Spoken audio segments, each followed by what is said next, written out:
What are the lab tests we need to order? Basic information like height, weight, BMI and then waist circumference are essential to quantify obesity and visceral obesity. Blood pressure to document hypertension, oral GTT, OGTT to diagnose prediabetes and diabetes and to quantify insulin resistance, fasting lipid profile to look for hypertriglyceridemia and hypercholesterolemia, and of course liver function tests, particularly SGPT and SGOT. Ratio of SGOT to SGPT is important for computing the score. Serum bilirubin, alkaline phosphatase, gamma glutamyl transpeptidase, these also throw some light on the liver function abnormality. Serum protein estimation, particularly serum albumin, is important in computing the Mayo score. Hemogram complete will tell us about the patient's hematological status, particularly anemia of chronic liver disease can be picked up by this, and ultrasound abdomen in some of these patients is essential, and when we do an ultrasound we can see the fatty liver very clearly, which we will be able to see in the subsequent slides, the ultrasound pictures. Of course, we need these three tests like HCV and HBs antigen to rule out hepatitis C and hepatitis B, and antinuclear antibody to rule out autoimmune hepatitis. The tests listed here in gray like liver biopsy, CT abdomen, postprandial and fasting C-peptide levels, APTT and PT, that is activated prothrombin time and partial prothrombin time and body fat are not routinely required. In the next slide, we will see what will be the abnormalities that we get from these tests. What are the abnormalities we can expect? Usually there will be a 2 to 4 fold increase in the SGPT and SGOT. We need to compute the SGOT by SGPT ratio.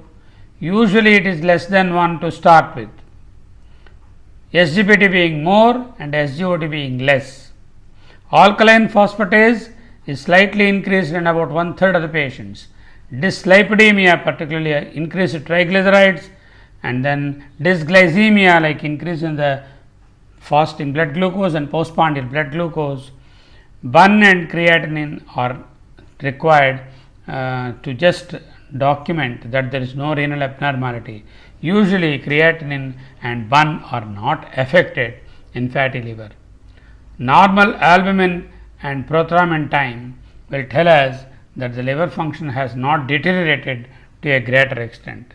ANA may be positive in low titers in something like less than 1 in 320, which we need not take into consideration as autoimmune hepatitis. If it is autoimmune hepatitis, ANA will be positive in very, very high titers like 1 in 1 or 1 in 5 or 1 in 10.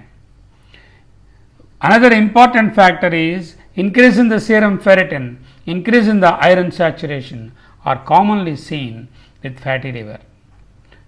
One more important point that we need to know, if the SGOT SGPT ratio is more than 1, that means the SGOT is more than the SGPT.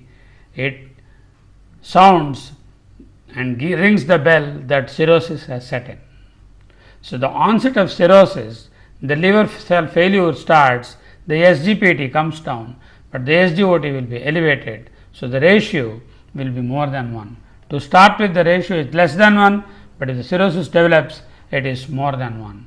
These are the laboratory abnormalities that we will normally see in the case of fatty liver and NASH. Are there any biomarkers for NASH? Can we estimate some important enzyme or hormone and say that there is NASH? Several investigators have tried several biomarkers. Reactive oxygen species indicate oxidative stress, but the results are conflicting. Leptin, it signifies insulin resistance, and then again the evidence is conflicting. Adiponectin, which is protective, which indicates insulin sensitivity, is decreased in NASH. High sensitivity CRP or hsCRP is a marker of systemic inflammation and it is raised in NASH. Cytokeratin 18, also called CK18, it signifies a hepatic cell apoptosis or cell death in the liver, and it is very much elevated in NASH. So much so, estimation of adiponectin, hsCRP, CK18 are useful in NASH, whereas ROS and leptin estimation are not going to give us much light because the results are conflicting and we can't say one way or the other.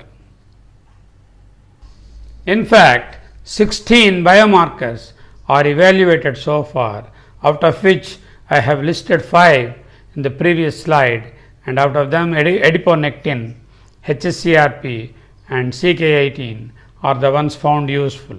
Several other biomarkers are under evaluation, and in the next years to come we may find out a biomarker which directly gives us an information about the liver cell damage due to steatosis and steatohepatitis.